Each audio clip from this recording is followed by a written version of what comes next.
Pasal 294 KUHP, kemudian berproses di penyidikan polisi. Itu tanggal 29 kan, sebenarnya tanggal 31 itu sudah keluar SP3 terkait dengan peristiwanya, korbannya, alat buktinya yang sama.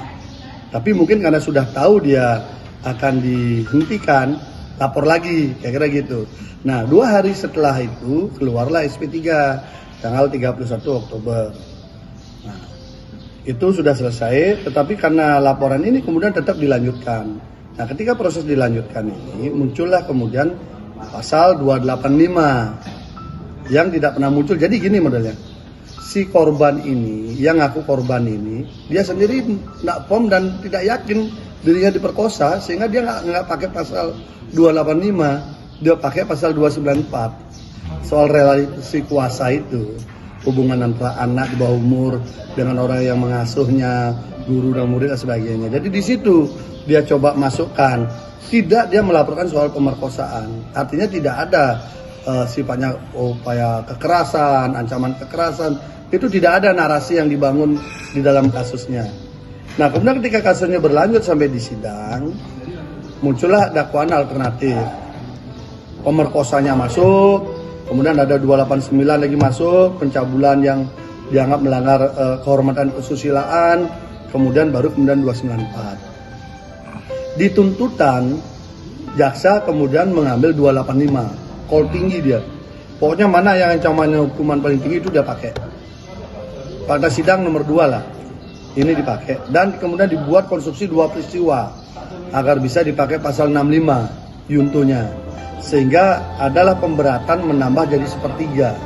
Jadi karena ini 12 tahun, ditambah sepertiga 4 tahun, lalu tuntutan JPU dengan pidana pemerkosaan pasal 285 menjadi 16 tahun.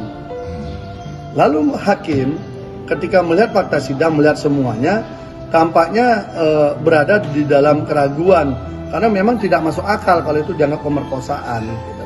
Sehingga dimasukkanlah pasal 289 yang dipilih.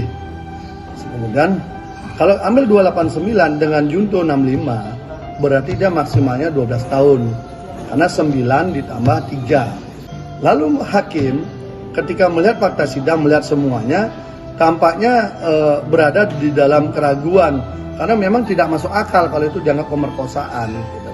Sehingga dimasukkanlah pasal 289 yang dipilih.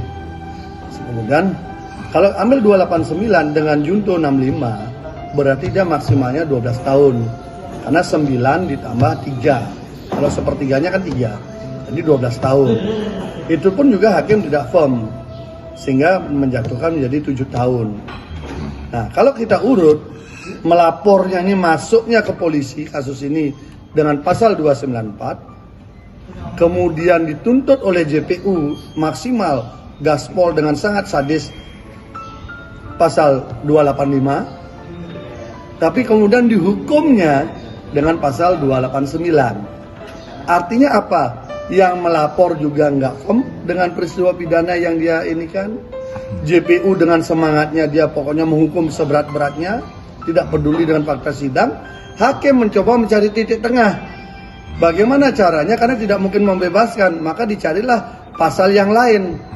Karena memang tidak terbukti gitu loh. Mau 294 maupun 285 tidak terbukti.